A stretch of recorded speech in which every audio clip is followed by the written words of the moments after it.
today, okay? So remember how the world is structured. You have the empire, but then you have the game masters. Who are the game masters? They're the people in finance.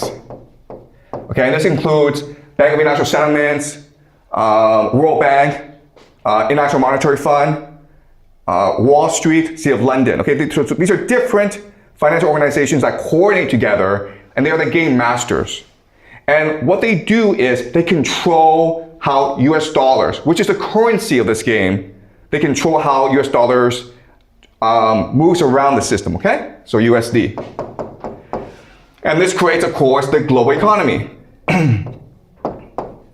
But you cannot allow people to think that they're actually a set of people manipulating this game, because then people will think this is not fair, it's not transparent, right?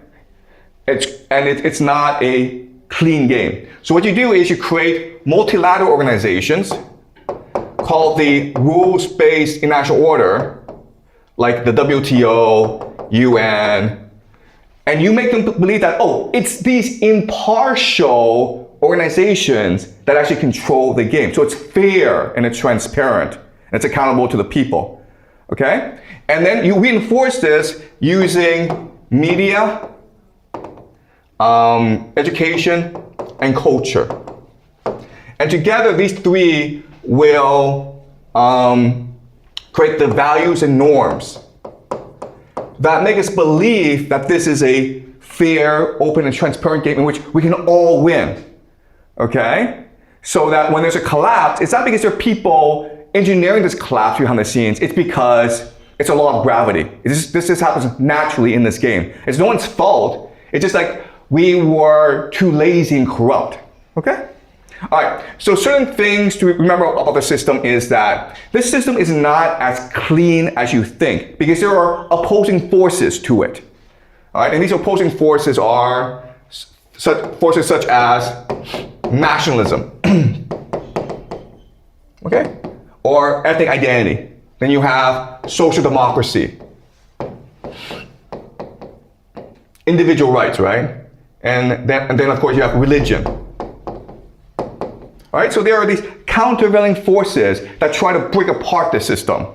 So then what happens is that there are other systems that keep the system in place and respond to these countervailing forces, all right? And they are intelligence, spies basically, crime, and science.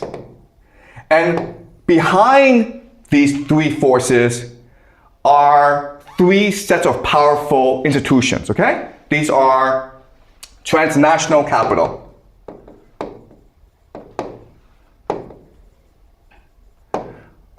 secret societies,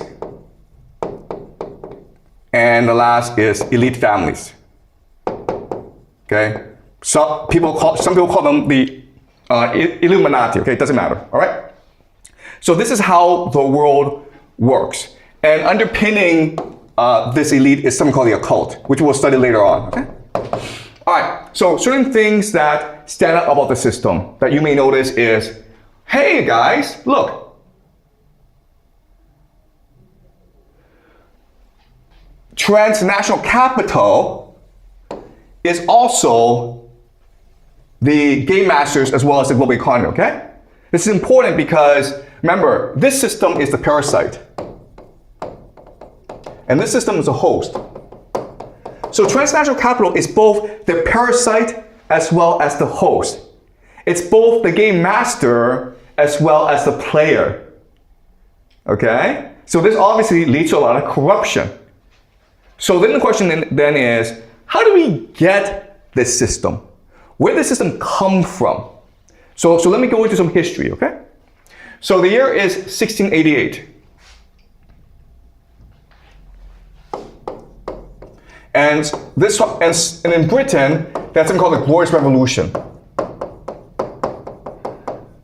Think of the Glorious Revolution as a marriage between two empires, the British Empire and the Dutch Republic, okay?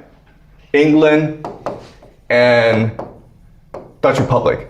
At this point in history, 1688, the Dutch Republic is the richest area of the world because it controls the spice trade. In this time in history, spice is the most valuable commodity.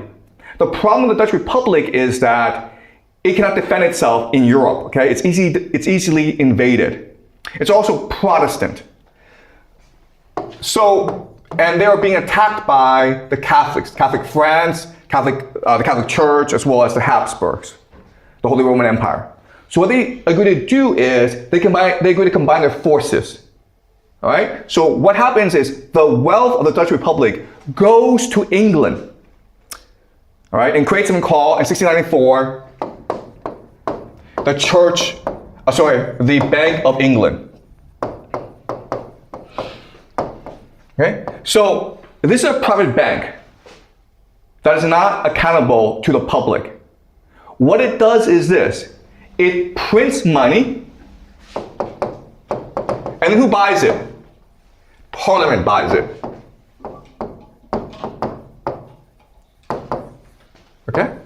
And this is a massive innovation that allows the British Empire to conquer the world. Because before, if you're rich, if you lent your money to a king to fight wars, that was dangerous because the king could die, or the king could lose the war, or the king could not pay you back, okay? But if you lend money to Parliament, which is the nation state, then you're guaranteed to get your money back as long as the nation is still around, okay? And at this time in history, England is the safest area of Europe because it's an island protected by the Royal Navy. All right? Okay, so this is an innovation that forever changes human history. And there are three major characteristics of this system, okay? The first is the idea of profits are privatized. Losses are socialized. If you're a rich person in the world, you want to put your money in the Bank of England because there's no way the Bank of England loses money. If England goes fight a war and it loses, England pays for it. But if it wins the war, then you get the money for it. Okay? So this is the first concept you need to understand. All profits are privatized. All losses are socialized, picked up by the nation state, the people. That's the first thing. Second thing is, in this system, the way you generate wealth is through activity. And what does that mean? It means wars, right? So if I give you money, you have to go do something with it. You have to go make more profit. And the way you do that is through fighting wars. And that's why the British Empire started to expand very quickly around the world because it needed to generate profits for the bankers. Okay? So this includes, of course, the Napoleonic Wars, 7 of them. It includes something called the Great Game, a war between Russia and Britain for control of Central Asia. And also India, the conquest of India, and then the conquest of China, okay? Okay? Does it make sense? The Opium Wars. All right? So, profits. So, the second characteristic is that you're always creating more activity, all right?